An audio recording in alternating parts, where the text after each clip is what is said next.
February 20th, the NFL franchise tag window is open until March 5th, and during this time, teams have the opportunity to place a tag on a player who was on their team the previous year in order to keep them around for the subsequent NFL season. But what is the franchise tag? What are the different types of tags? Why do they exist? And why do players hate them? These are the questions that we're going to look to answer in today's video. But before we get into the video, I wanted to take a quick second to ask you to please subscribe to the channel, ring the bell for notifications. It really helps us out. If you're a fan of the NFL, you'll love this channel as we release multiple NFL-related videos every week. That's it. I'm done. Now, back to the video. So if you're a fan of football, you've no doubt heard the term franchise tag. It's talked about all the time, especially during the offseason.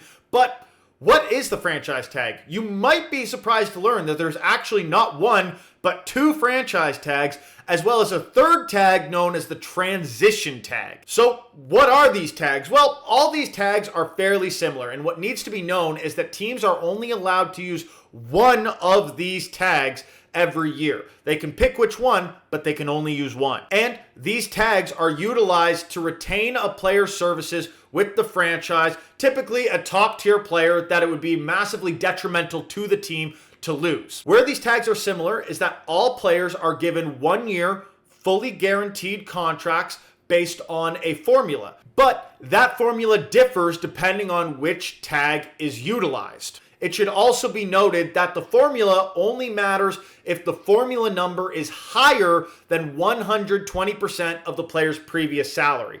If 120% of the player's previous salary is higher than the formula, then the player gets 120% of their previous salary. So you cannot use a tag to lower a player's wage. The other thing that all the tags have is they place a level of restriction on players' ability to enter free agency. But where these tags differ is one, how the formula calculates a player's salary, and two, the level of restriction placed on a player's ability to enter free agency. So let's look at the individual tags, and let's start with the transition tag. The transition tag offers a 1 year fully guaranteed contract based on the average of the top 10 players and that player's position over the last 5 years. The player still enters free agency. However, if another team offers that player a contract, then the tagging team has 7 days to match that offer.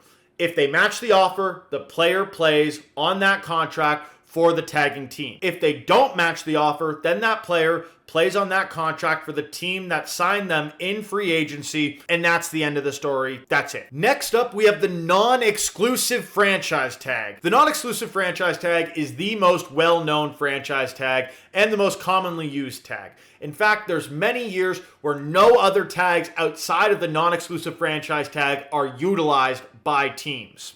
It's similar to the transition tag. However, the 1 year fully guaranteed contract that it grants is based on the top 5 players in that position over the last 5 years, as opposed to the top 10.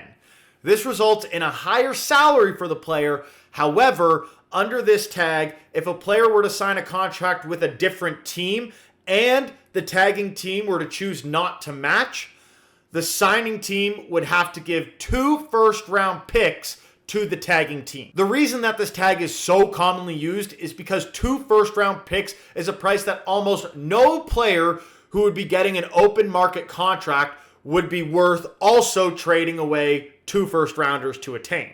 So teams typically feel fairly safe using this tag, which is slightly less financially burdensome than the exclusive franchise tag, which we'll get into now. The exclusive franchise tag is again very similar to the other tags, but pays a player based on the average of the top 5 salaries in the player's position in the current year. That's why on the screen, you don't actually see a rate of pays per position like you did in the previous tags, because that's unknown until the start of the 2024-25 season, as of the 2024 offseason. And as such, we can't know what that tag value is going to be until after free agency. In exchange for this, teams retain exclusive rights to the player that they put an exclusive franchise tag on. meaning that player does not enter free agency at all and no other team has the right to offer them a contract. This tag is typically reserved for high-quality QBs that other teams would willingly sacrifice 2 first-rounders to attain, or players already on very high salaries who would likely use 120% of previous year's salaries as opposed to the calculated salary range based on the formulaic calculations. And they would use the exclusive franchise tag in this circumstance because the price is going to be identical across the tags because it's going to be 120% of the player's previous salary. And as such, they'll just get smacked with the exclusive franchise tag in that case. So why do these tags exist? Well, they're used by teams to retain top talent or to extend the negotiating period with top talent. To put that into perspective, last year there were only 6 players put on any tags, all of them on the non-exclusive franchise tag, but only 3 of those players played on those franchise tags, those being Saquon Barkley, Josh Jacobs, and Tony Pollard.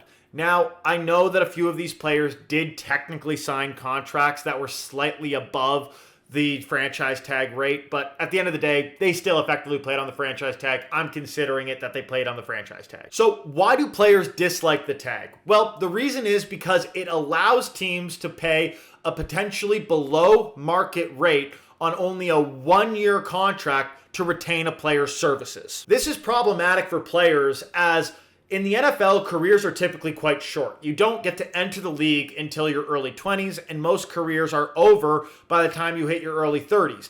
And your opening contract is typically 4 to 5 years. So you don't get a ton of time in the NFL to make a lot of money. The one time you have an ability to do that is free agency.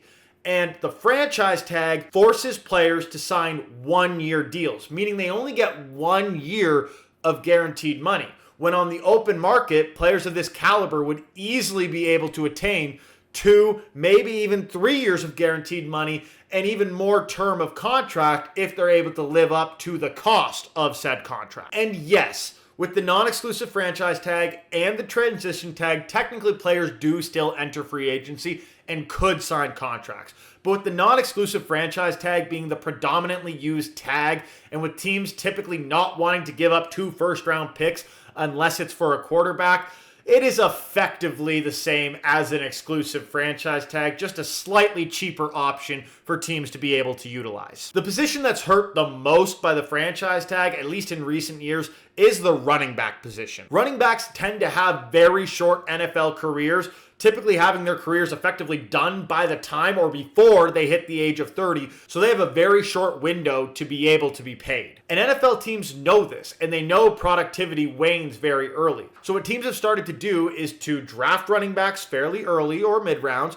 keep them for 4 or 5 years on their rookie deals, franchise tag them for a year or 2, and let them hit the open market when they're 28 or older and they don't have much value and they can't sign a big money deal. This in turn means that less running backs are getting high valued contracts, which in turn drives down the price on the franchise tag values, given they're based on the average of the top 5 and top 10 people paid in that position. This all has resulted in 2024 being the first year at any position that the franchise tag value has dropped, because the average of the top 5 players over the past 5 years has actually gone down for running backs, because more and more running backs are getting franchise tagged and more teams are deciding not to give running backs high value, long-term contracts. And this can be seen with the 2023 franchise tags.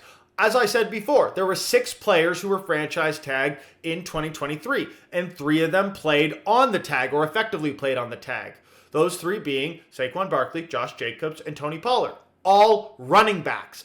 The 3 players who got signed before they actually had to play on the tag, non-running backs. It's clear that the NFL ownership and management has made a decision that they are going to tag top-tier running backs to retain their services, but not be forced to pay them long-term deals. So now that we know what the different types of tags are and why players don't like it, let's analyze who might be tagged in 2024. Now, this is by no means a complete list. There might be players on this list who don't get tagged, and players not on this list who do get tagged. But I just want to analyze some of the top candidates. And so let's start with Chris Jones. Chris Jones is a player whose tag value would be based on 120% of his prior contract, and his $33 million tag value in 2024 would be extremely steep.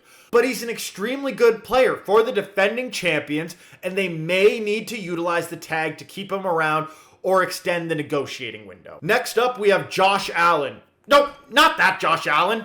That Josh Allen. Josh Allen is a great edge rusher. He had 17.5 sacks on the season as the heart and soul of the Jaguars defense and a Jaguars team that is looking to get back into the playoffs in the 2024-25 season. This is a can't-lose player for the Jaguars. Expect him to be tagged if they can't sign him before the tag deadline, but I expect both sides to likely get a contract done before the season starts. I don't think he plays on the tag, though he might get tagged. Next up, we have T. Higgins.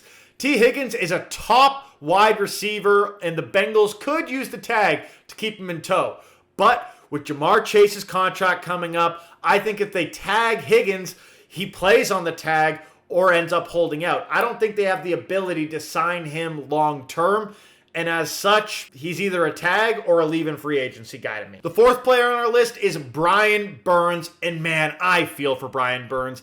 He is a lone bright spot on a god-awful Carolina Panthers team. But given the Panthers don't have any cap concerns, they can easily slap the tag on Burns, use him as an asset, and given they haven't traded him in the past, I don't think they're going to trade him now or let him walk for free. So it comes up to Burns if he wants to stick to his desire to have a long-term contract with another team eventually, or if he's willing to sign a long-term contract with Carolina to prevent this tag dance that'll go on.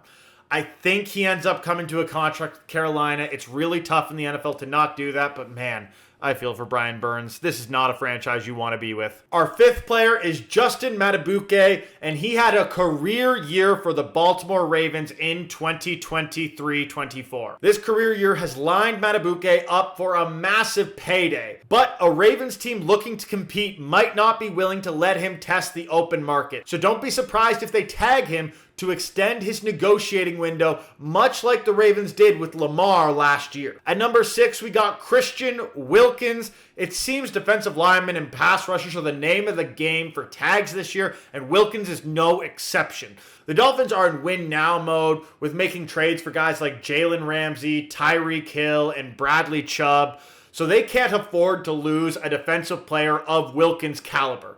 The question is, can they sign him long-term with contracts for Tua and Waddle coming in the future years? If they can't, I expect them to have to play on the tag. But maybe they can manage to work the cap and get a deal done for Wilkins. At number 7, we have Antoine Winfield Jr.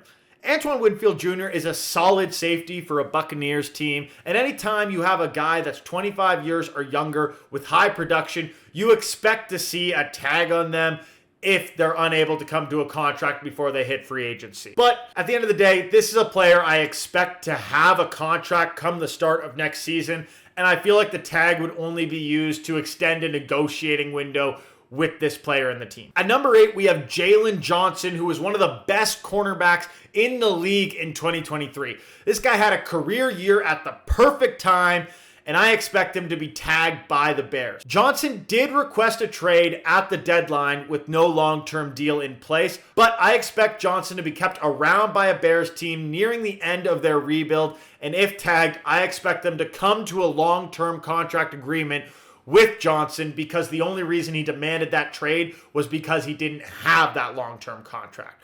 But they get it done, and he stays in Chi-Town. And at number 9, the final player I have listed as a potential tag candidate, we have Michael Pittman Jr. Finally, another offensive player. Pittman is a can't-lose guy for the Colts. I do expect that him and the Colts will come to a long-term contract agreement before the start of next season, but much like many of these players, I do anticipate a tag potentially needing to be used to extend that negotiating window. As I say, this is not a complete and exhaustive list of all the players who could be tagged, nor do I think all these players will get tagged, and as I said, I don't expect all these players who do get tagged to start the season on the tag. But this is just a list of better known players who I think have the potential to be tagged and we need to keep an eye out for. But that's it for the video. Let me know in the comments if you learned something, and let me know who you think will get tagged and who you think won't. And if you think I missed anybody on this list, I'd love to discuss. But that's it. We'll see you all next time. Peace!